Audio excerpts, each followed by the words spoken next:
Hi, this is Jason from Horrific Nightmares, and it's time for a controversial view. Today we're going to be talking about House of Wax, which is a remake of Vincent Price's House of Wax, and also a remake to Mystery at the Wax Museum. Or is it? I'll get into that in a little bit. Now, my history with this film, unfortunately, I waited until this came out on uh, physical media. When it came out, I bought the DVD right away because I really wanted to see this. And I'll be honest, part of the reason why I waited is because of Paris Hilton. Never been a big fan, but I will say she took a lot of heat at the time because, of course, a lot of people make fun of her for not only her show, but, things that have happened in her past. And I gotta be honest, I thought she was pretty good in this. Um, a lot better than some of the other cannon fodder that happens in slasher movies. So after I saw it, I bought the DVD. It was kind of like a right away thing, and I really enjoyed it. And I remember being at Big Lots a few years later, and I saw um, the House of Wax Blu-ray for like I don't know, $5 or $7. And I always kicked myself for that because I would have rather had it in Blu-ray. It really wasn't that expensive at the time because physical media was still very strong. And, I was like, I got the DVD, I shouldn't spend the money. So I didn't. When Scream Factory put it out, I took it as a sign that apparently I should have this on Blu ray. Yeah. Still don't really know why I did it because I do have the DVD and it's very nice. It has the slipcover. Um, but I ended up buying it on Scream Factory and I've had it for a while. Watched it a couple times, and Joe wanted to do this for Controversial View. He had mentioned that. This and a couple other films.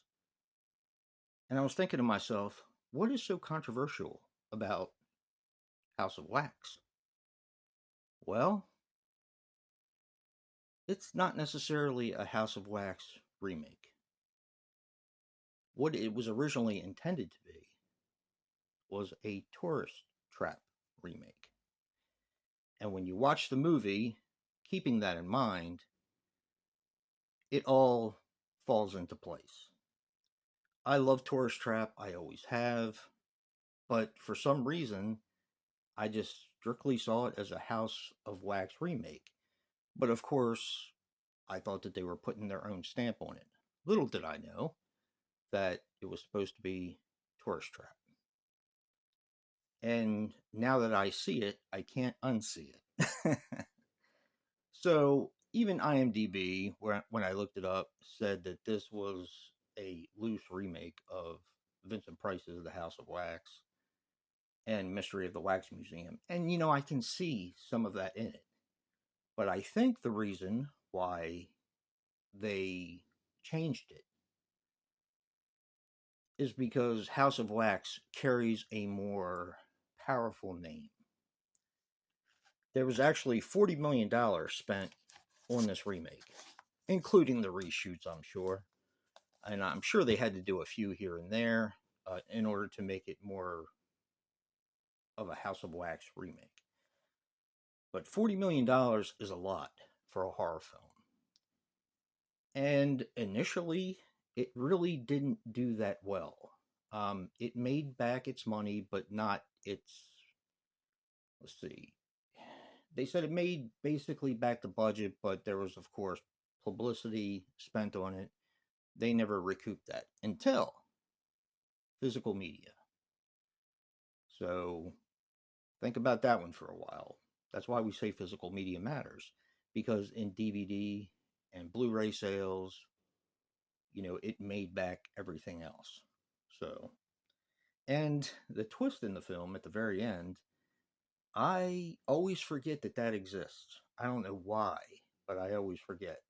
So theoretically, if it would have done really well, of course we would have had a House of Wax 2 or Tourist Trap 2. Whichever you prefer. I do like this movie a lot. I don't return to it as much because of its runtime. And I'm sure you know, Joe and I, when we talk about movies, and we joke about this a lot, this is an hour and 53 minutes long, and we tend to stay away from movies that are a little bit longer.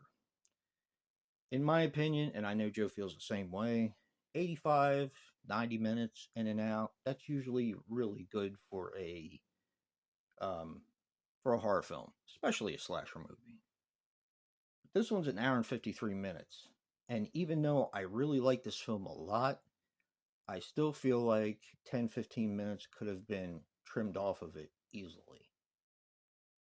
So we will be getting into a little bit more about runtimes a little bit later. But keep in mind, or you may have already seen it by now. Who knows? I'm not sure exactly when this is going to be published or put up, scheduled for. But yeah, this one got us thinking, and you'll hear more about that in upcoming events. So don't forget to check out Joe's positive spin for positive spin controversial view for House of Wax.